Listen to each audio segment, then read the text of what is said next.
The mystery of this missing CDC worker is solved. Tonight, the conspiracy theory surrounding his death. An Atlanta tour bus flips over on the interstate tonight. Passengers telling us they knew something was wrong. A victim of domestic violence seems to do the right thing. She flees Tampa and comes here to stay with her sister. Her husband hunts her down and kills them both. Another outbreak of severe weather in parts of the southeast. I'll let you know if this system will have any impact on your weekend. A mystery solved, or is it? Almost 2 months after a CDC scientist vanished, we finally have some answers. Timothy Cunningham went to work on February 12th for the Centers for Disease Control, but he left early and was never seen alive again. On Tuesday night, his body was pulled from the Chattahoochee River. Now, we brought you that recovery effort as breaking news on the late feed. But how did he get there and how did he die? What really happened? Natisha Lance retraces his steps from his house to the river. After 7 weeks of looking, Tim Cunningham has been found, but police are still trying to figure out exactly what happened to him and why. Friends have similar questions. I just want to hear a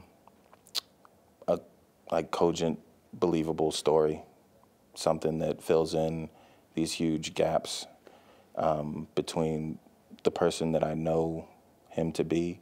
Atlanta police say they believe Dr. Tim Cunningham drowned in the Chattahoochee River either by accident or suicide on February 12th. But it doesn't make sense to Jonathan Edwards, who has been friends with Cunningham for more than a decade. Just to hear that, no foul play is suspected and, the hint being that he would have done this to himself, I disagree with that. Edwards says he spoke with Cunningham 4 days before he went missing. And I didn't get the sense that he was dealing with anything that serious. Investigators say he came home on February 12th after leaving work early for not feeling well, and he left everything behind: his cell phone, his keys, his wallet, and his dog. And investigators say when his body was found, it looked like he may have been going for a jog. He was wearing his favorite jogging shoes at the time that he was found. Just a mile and a half away from his home. It took Atlanta Fire and Rescue about 5 hours to recover Tim Cunningham's body from the Chattahoochee River. He was found on the East Bank about 200 yards up from here. Sergeant Cortez Stafford was there when the body was recovered, in a unique position as a personal friend of Cunningham's from Morehouse College and in his official role with Atlanta Fire and Rescue. It's tough, don't get me wrong, but I know that I have a job to do, and it does hit a little bit closer to home, considering he was a good friend of mine. The kind of friend who will be missed for his dependability, laughter, and kindness. I think of him as a handwritten letter in a world of mass text. He was just kind of an old school friend who would just hit you up to see how you were doing. And the family of Timothy Cunningham says that they are still trying to process what they are calling an incomprehensible loss. The medical examiner is still waiting for toxicology to come back, and police say they are still asking for tips, but they expect the case to be closed in probably about a month. A lot of folks have been sounding off on social media on 11 Alive Facebook page. April Tucker says this story stinks. His car at home, but he is in the river. Did he walk to get there? A lot of folks talking about this. Cindy says, I believe there's a whole lot more to this story.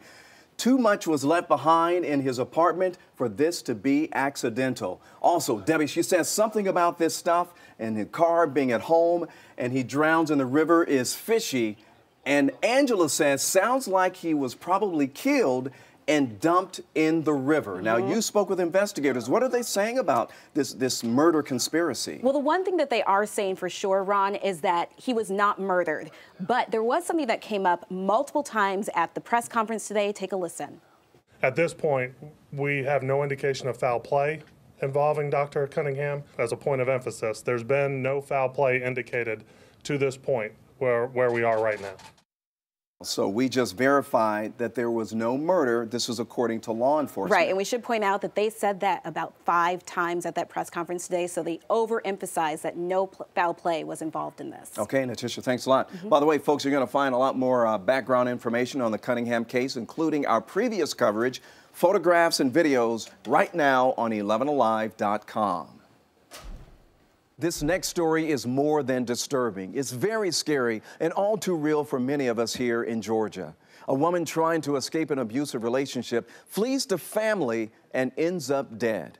According to the Lumpkin County Sheriff's Office, Kelly McDonald Jr. followed his wife and their child from Tampa, Florida, to her sister's home on Bryn Road. This is right near the Dawson County line. When deputies got there this morning, they found 3 bodies and 3 children inside that home. We're told McDonald apparently forced his way inside, shot and killed his sister-in-law, and then shot a 16-year-old girl. But that rampage continued, shooting his estranged wife before turning the gun on himself.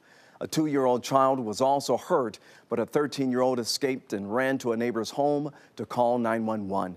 Now, the kids are now being treated at Eggleston Children's Hospital in Atlanta. So what if you are trapped in a similar situation? What should you do to prevent from becoming the next victim? Well, we have the answers here. This is Rosa DeKelly. She's an expert when it comes to domestic violence because you're an advocate. So where should a victim turn to get help?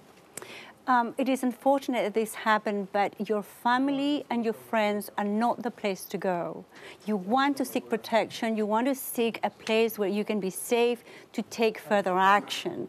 So we usually advise people to call the 1-800 number here in Georgia, and also we have a 1-800 number nationwide. So it doesn't matter if you're in Georgia or if you're in New York or if you actually plan to move from California to Georgia, or if you are in Georgia and you're planning to go to Florida. There are so much available funding and resources even to help you move from a state to state. Now, Rosa, you pointed something out. You said that in a domestic violence situation, you do not believe that the victim should call a family or call a friend and to stay with them. Why not? Right, that's correct.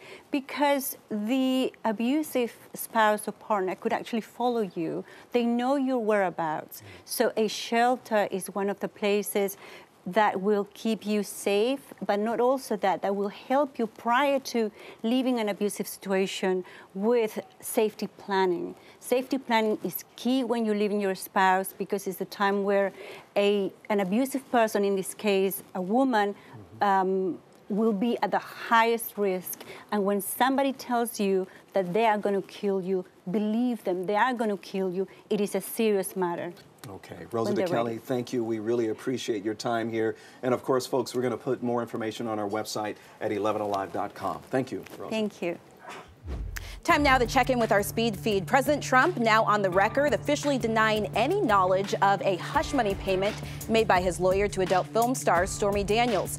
Daniels says she was paid just days before the 2016 election in exchange for her silence about a past affair with Trump. Well, today the president claimed that he never knew anything about the $130,000 payment or where the cash came from, but that has not stopped a watchdog group from filing a complaint claiming that the payment violated election laws. A former teacher who triggered an Amber Alert and a nationwide manhunt has pleaded guilty to obstructing justice and taking a minor across state lines for sex. Tag Cummins disappeared from Tennessee with a 15-year-old female student last March. The pair were found 39 days later in a remote cabin in California. Cummins faces up to 10 years in prison, and the girl's father has also filed a civil lawsuit. 24 horses are dead tonight after fire destroyed a stable in a small barn in Clayton County.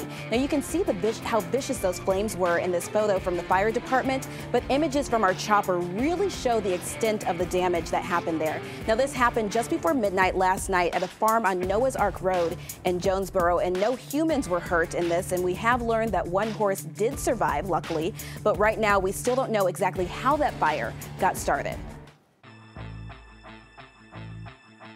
A dream trip to the Masters takes a nightmarish turn for passengers on this bus. How they wound up in the hospital and their driver behind bars. A landlord accused of misusing your tax money and intimidating tenants. Tonight, our crew experienced the dangerous conditions firsthand. And an opening day surprise catches this picture off guard. Hey guys, Norman Reedus is my guest tonight. Plus, we have Wendy Williams, stand-up from Nate Bargatze, and tonight's show hashtags do not change the channel.